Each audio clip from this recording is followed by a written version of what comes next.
पड़े। साफ उन्होंने कह दिया कि अमेरिका इस मामले में ना पड़े। और यूक्रेन युद्ध को लेकर एक और बड़ी खबर आपको बता दें, राष्ट्रपति पुतिन का भी बड़ा बयान आया है। पड़ोसी देशों के लिए हमारे इरादे बुरे नहीं हैं, दूसरे देशों के नेगेटिव एक्शन के खिलाफ कार्रवाई करें। नेगेटिव एक्शन का मतलब होता है कि अगर आप नाटो को यहां पर लेके आओगे, नाटो के फोर्सेस को यहां पर आके बैठाओगे, तो फिर हमको यह कदम उठाना पड़ता है। मीनाक्षी, यूक्रेन में रूसी हमले की सबसे खतरनाक और भयानक खबर अब हम आपके सामने रख रहे हैं।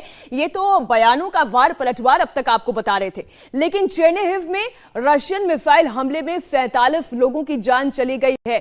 जो कोलैटरल डैमेज हो रहा है, जो कैजुअलिटीज हो रही हैं, वो भी अब बढ़ती जा रही हैं। इसमें 38 पुरुष और 9 महिलाएं शामिल हैं। ये अब तक का सबसे खतरनाक आंकड़ा है। एक अटैक में ये अब तक का सबसे बड़ा आंकड़ा है। इतनी बड़ी कैजुअलिटी हुई है चेर्निहिव इलाके से। ये बड़ी खबर, जहां अटैक में 47 लोगों की जान चली गई है। ये आम लोग हैं, ये आम यूक्रेनी नागरिक हैं जिनकी जान गई है।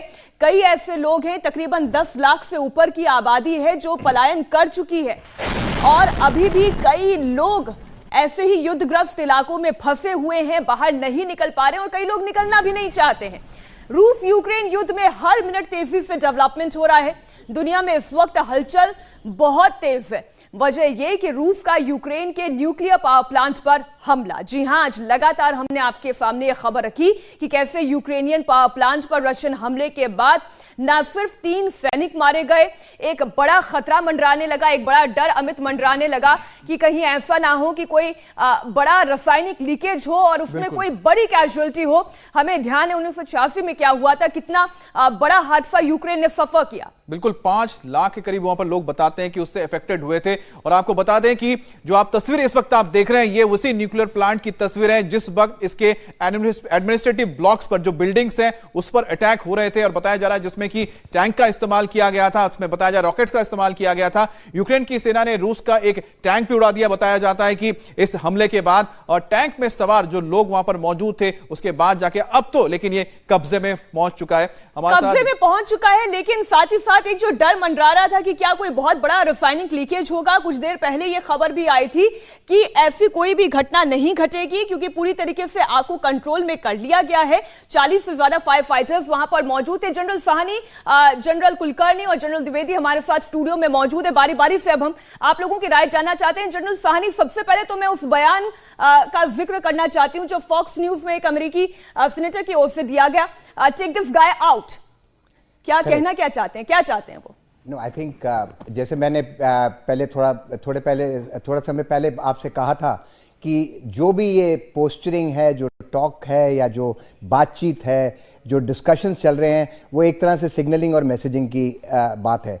और जब आप देखते हैं कि 1-to-1 एंगेजमेंट के अंदर कोई भी सेनेटर हो या कोई भी पब्लिक फिगर हो, वो ऐसी चीज़ें बोलते हैं which they actually don't mean. But जिस हिसाब से उसने कहा और जिस प्रकार से उसके अंदर मतलब उसका जोश या जिस प्रकार के फर्वर से उसने ये बात कही, आपका कहना सही था कि हो सकता है कि वो चाहता है कि जो एंटी फोर्सेस हैं विद इन रशिया, वो एक तरह से इकट्ठे हों और पुतिन के ऊपर एक उसकी पोजीशन को खतरा हासिल कर सकें। बट वो कहना आसान है और करना दूसरी बात है। हम देखिए सिविल डिसोबीडियंस एक जो मूवमेंट चलाने की विद इन रशिया भी कोशिश हो रही है, जो एक anti Putin sentiment general Kulkarni create करने की कोशिश हो रही है, नवल्नी ये करने की कोशिश करे। लेकिन जब बात राष्ट्र की संप्रभुता पर आती है, सुरक्षा की आती है, तो क्या पक्ष विपक्ष जैसे या इस तरीके की किसी भी चर्चा की गुंजाइश रह जाती है? देखिए, इस तरह के बयानबाजी जो है ना मीनाक्षी, एक तो गलत है, क्योंकि अब देखो आप पिछली बार काफ़ी टाइम से आ रहा है कि चौथा अटेम्प्ट जेलेंस्की के ऊपर हुआ है, और अब कहा जा रहा है कि पुतिन के ऊपर इस तरह। ये जो है मतलब बात तो एक साफ है कि पूरा विश्व तंग है। कोई नहीं चाहता है कि ये जो लड़ाई है किसी जल्दी से जल्दी ख़त्म हो, नहीं तो इस तरह के बयानबाजी की पुतिन को अलग कर दिया जाए या जेलेंस्की को मारा जाए, मुझे लगता है। लेकिन पुतिन क्या ये चाहते होंगे कि वो जेलेंस्की को खत्म कर दे? वो तो डीमिलिटराइज करना चाहते हैं, और जेलेंस्की का खत्म हो जाना ये तो रशिया की हार होगी।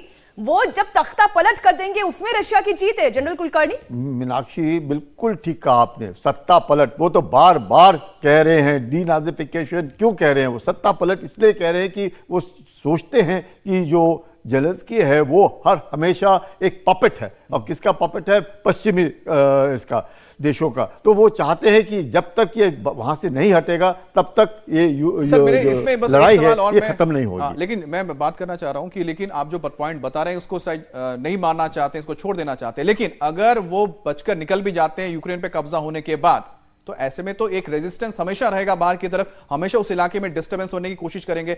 जनरल द्विवेदी, आपको क्या लगता है कि क्या अगर ये बात सामने आ रही है, जैसे कहा जाए कि पुतिन को अब कह रहे हैं कि मारो, और उसमें कहा जा रहा है कि जैसे जेलेंस्की को मारने के लिए करीब 400 बताया जा रहा है कि भेजे गए मर्सिनरीज वहां पर, यानी कि यूक्रेन में भेजे गए, क्या ये